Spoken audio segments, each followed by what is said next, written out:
Hello. Hello, everybody. I'm not late. I was a minute early. I was making up for yesterday. I'm right here. I don't know what you're talking about.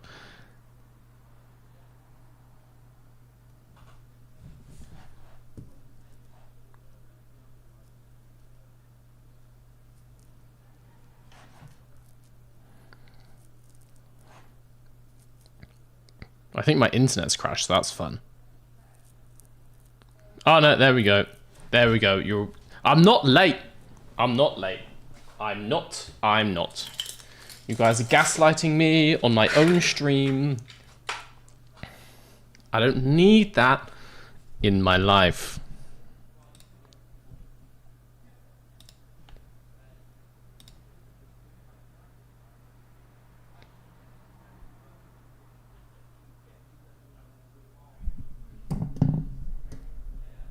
Hello. Good evening. Good evening. How are you? How's everybody doing on this wonderful Friday night, or I guess Saturday morning, if the Aussies and the Kiwis are with us? How's it going? What do you mean? It's literally 8:01. You are late. The stream has been live for 2.5 minutes, which means it started at 7:59. Just because you've tuned in now doesn't mean that I just turned on the stream. There's a thing called like object permanence, which means that other things continue to exist outside of your reality. I've been here the whole time. What a deeply unsettling way to start a stream. Thank you. I try my hardest. How's everybody doing? How's everybody doing? You guys are just fully gaslighting me now, and I'm not going to have any part of this. I'm not going to have any part of this. I've been editing new videos all day today, and I'm ready to kick back and relax from my day job of editing videos about Formula 1 to instead play some video games about Formula 1. Yes. Welcome back, everybody. If you've been in all the streams, you know what's going on. If not, we're playing through F1 Manager 24. Today, we're starting off with the Monaco Grand Prix. It's a big one, in a way. In another way, it's just a race, just like all the other 23 races, but also it's a big one. Today is going to be double stream. We're going twice as long, sort of, today. We go until it ends. My girlfriend is working a shift in the bar she works in, so she's going to be out late. I was like, why not? We'll just keep going. We'll keep going until either I pass out from caffeine overdose or Yuki Tsunoda wins the race, whichever of those comes first. So we shall see. If you've got time, stick around, settle in. We're here for the long haul. Make a coffee, make a hot chocolate, order a pizza, crack open a Monster Ultra. I don't care. But it's gonna be great whatever happens. So happy right now, miss last night's stream. Well, you're here for the big one, literally, in more ways than one. Monaco Grand Prix and a much longer stream. You missed a good thing last night. I don't know if you have seen the replay. Imola was our best race of the season. 5th, Yuki Tsunoda. 7th, did I get this right? I think so. 7th, Teo Pourchaire. 18-point haul. We caught up with Mercedes. We're not quite there, but we gained ground on Mercedes in the constructors. Massive things. Massive things.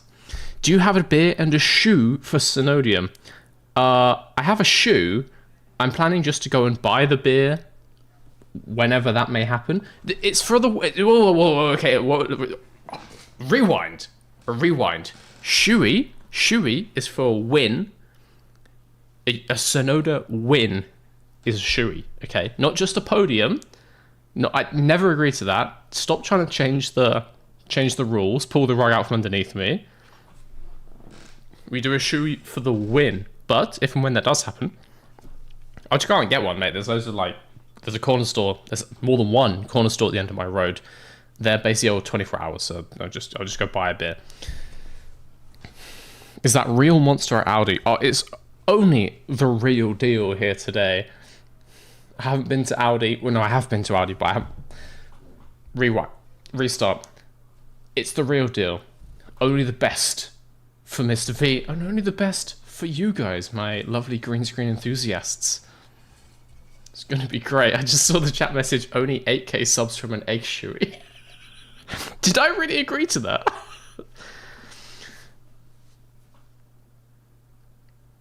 Did I agree to put eggs in a shoe at 50,000 subscribers? Which realistically could happen in just a couple weeks' time. If the next couple videos are big. Oh god. Oh no.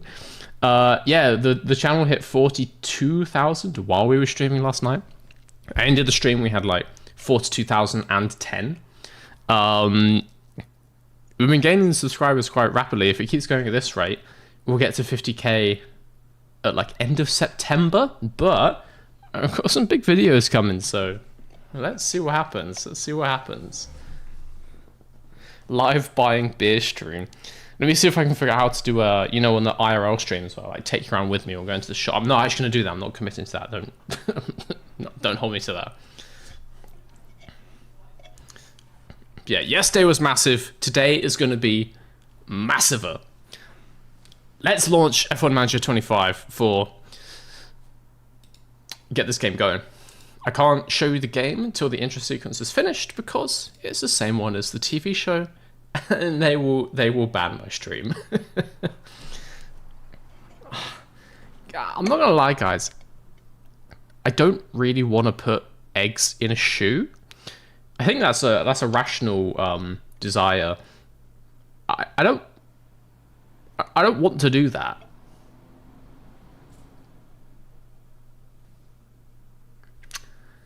Like I mean, I've got some old shoes. So it's not going to ruin the shoes. I do have to like suck an old used shoe, which is going to be fun. B, I don't want to have to clean that up. What if it goes on the floor?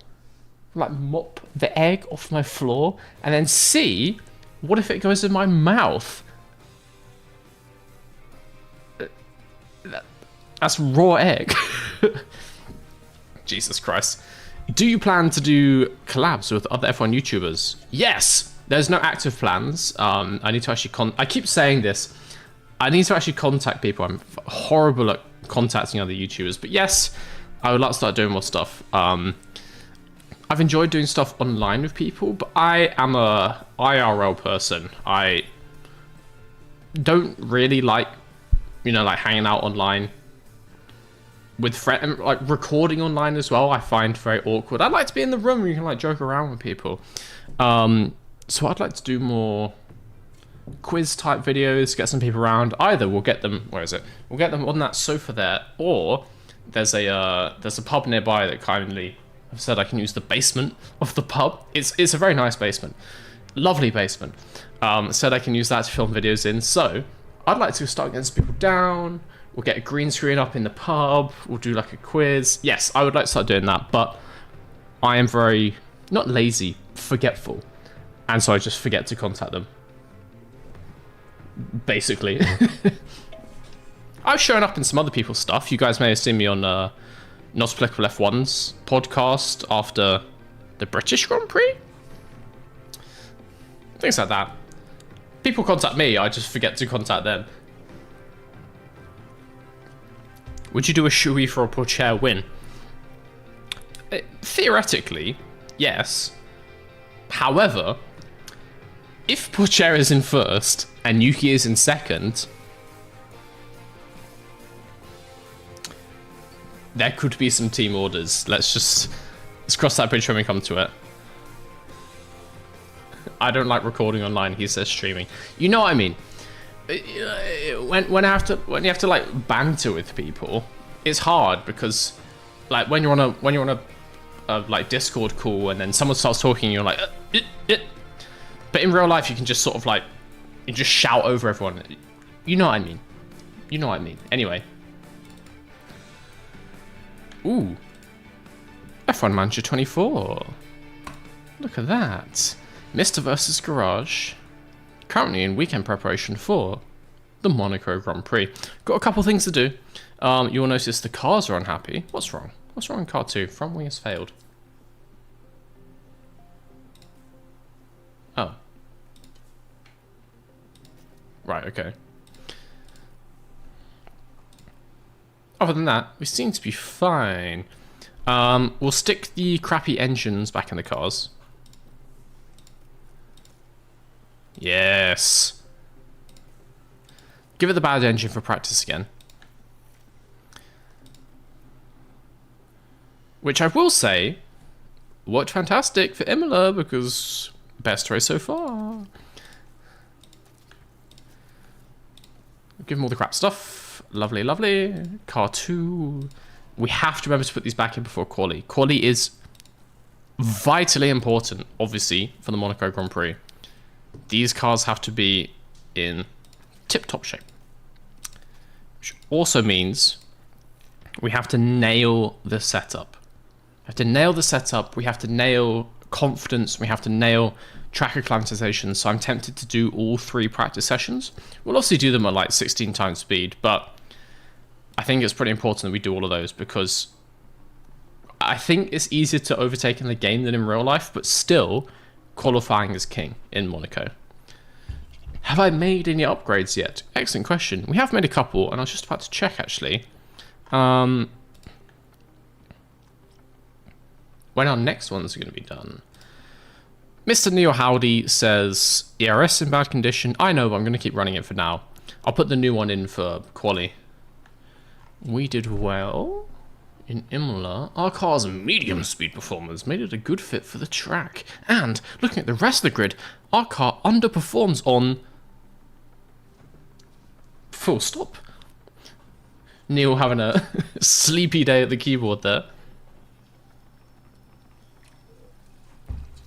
Yeah, so. Oh, F3 driver talent. Hello, mister. We've been keeping an eye out for talented drivers in F2 and F3. We've noticed that Lawrence Van Herpen has a lot of potential. They're currently in 13th place in F3. This is impressive considering that's their first season in F3. It's good to see they're hungry to rise up the standings. I guess we could scout Van Herpen, see what he's up to. We've got this going on.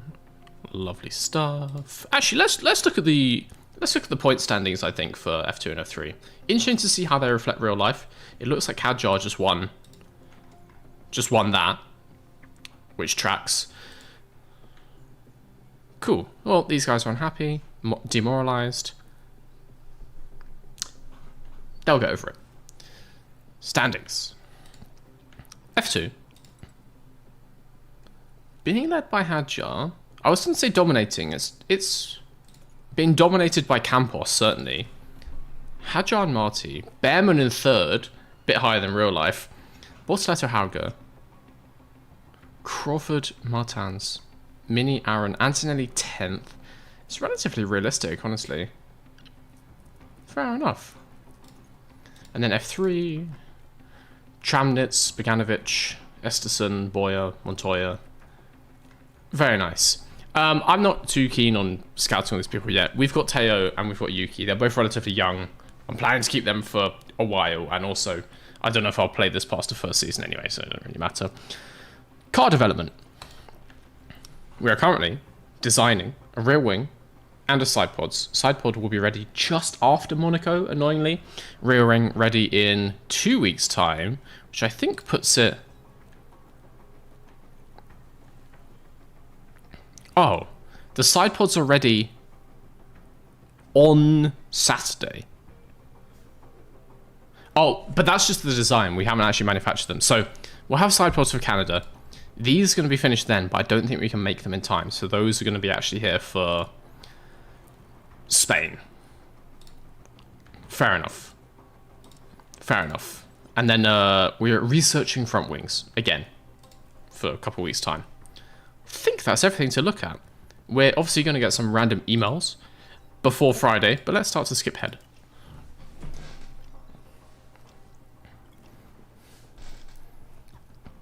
What would I do if Yuki wins the Drivers' Championship? I would congratulate him with a firm handshake. I would say, well done, Monsieur Yuki. You have driven formidably. I shall not fire you this year. And then we will all go to our respective homes for Christmas. And that shall be the end of that. No eggs in shoes. Mr. V, how's it going? It's going good. It's going good. Getting ready for a longer stream today. It's going to be excellent.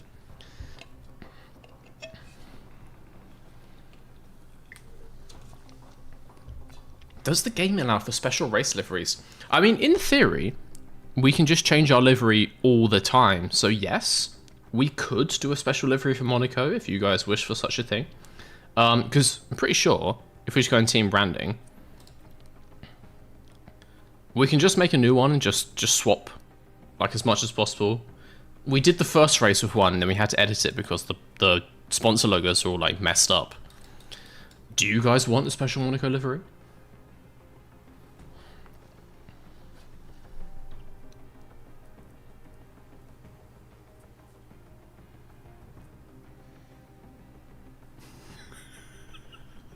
Just ate Wommer white chocolate cranberry cookies. Wommer. I'm assuming you meant to say warm. My brain read worm cookies and I was concerned momentarily. What about shoes in eggs? You know what? I hadn't considered that. It's a valid suggestion, I suppose. Do it, yes. Hell yeah, Monaco livery. Yes. Oh! And Mikey Kite. Welcome to the Green Screen Enthusiasts. Try out your new emotes. You're going to love them. You also get a discount at mysteriesgarage.com. You should get an invite to the Discord if you're a YouTube link with Discord. Welcome. Oh. You want Yuki to win his first part of the Triple Crown in a special livery. All right. We've got ours saved, so that's fine. Let's make a weird new one. Are we thinking like... Why has it changed my sponsor colors? Oh. Are we thinking like a small tweak, or do you want like crazy new egg livery? Make it egg fit.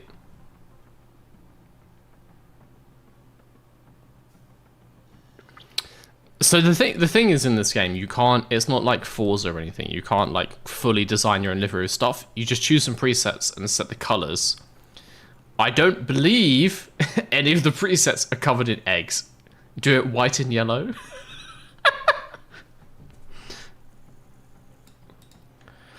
Oh god, we could do this one, which is like splatter. So wait, we do this and then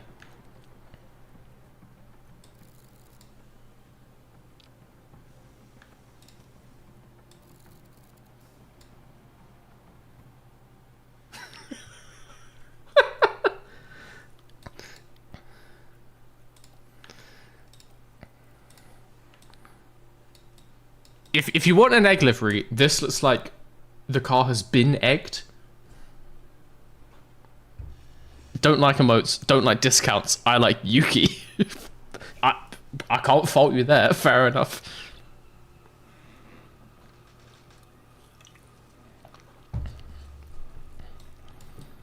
Okay, this looks like the car has been egged, which I think is what you guys are going for. Decals? We've got our sponsor decals. We still need to make these guys happy, so... Gonna have them silhouetted, but I can change the silhouettes. Oh, yes. Oh, sexy. Wait. Get that down. Racker. You guys fancy a bit of Racker electrolyte energy? It helps out the team, you know.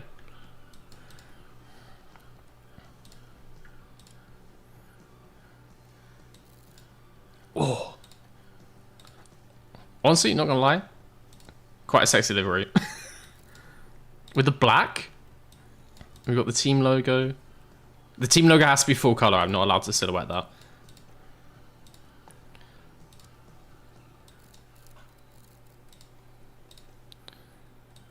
Where's this logo? Oh, there. Ugh.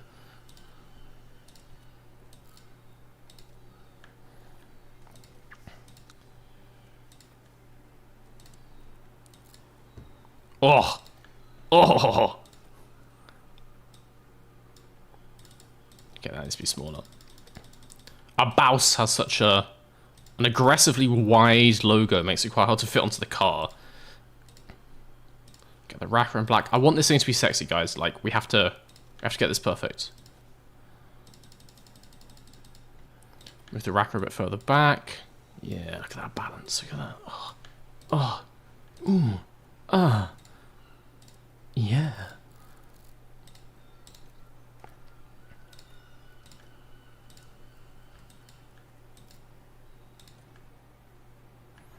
I think. Oh no, we've got the rear wing. But I think once done the rear wing, that has to be white actually. Once done the rear wing, we're pretty much done. Like that is the whole, it's all the sponsors.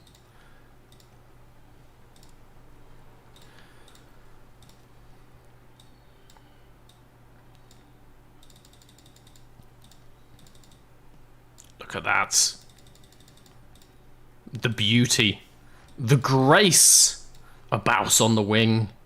I think we can get one on the side plates as well. I am allowed to just have sponsor logos who don't sponsor the team, which I think is an interesting choice. Why can't I have like my engine supplier? Weird. I can have Loma. I can have Sinfish. Mirum Coin. Sintro. Golden Oil. Ooh, sexy.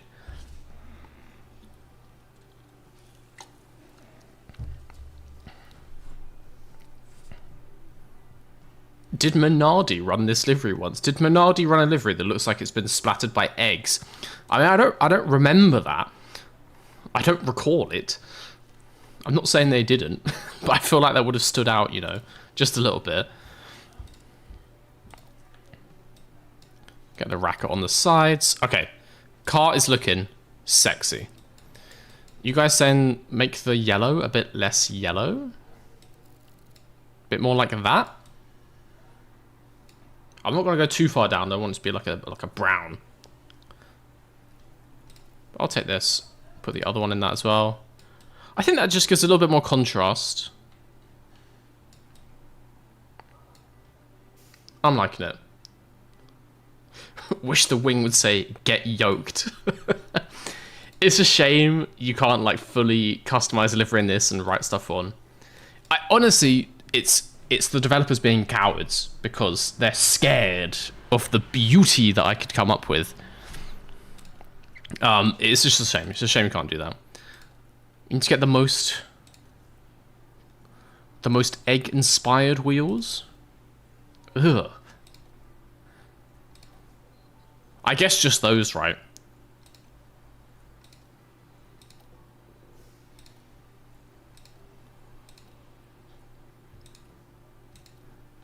These have little like egg shapes on them. No, I'm just gonna do the full shebang. Hell yeah! All right, car's a good one. We're saving it up. It doesn't actually get a name. It's just our yellow special Monaco livery. Looks great. Looks great. I want more egg. More egg. More egg. Yoki Tsunoda. Oh god. Oh no. I shouldn't have read that pun out loud. That was my mistake. I've just opened a whole can of worms that I didn't want. I didn't want worms all over my desk, but here we are now. They're probably scared of not safe for work jokes. Well, yes, obviously.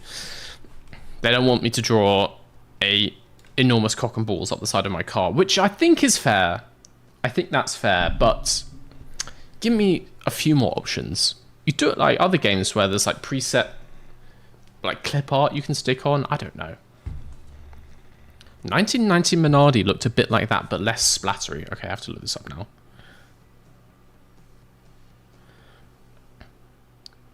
Minardi F1 1990 season, you say?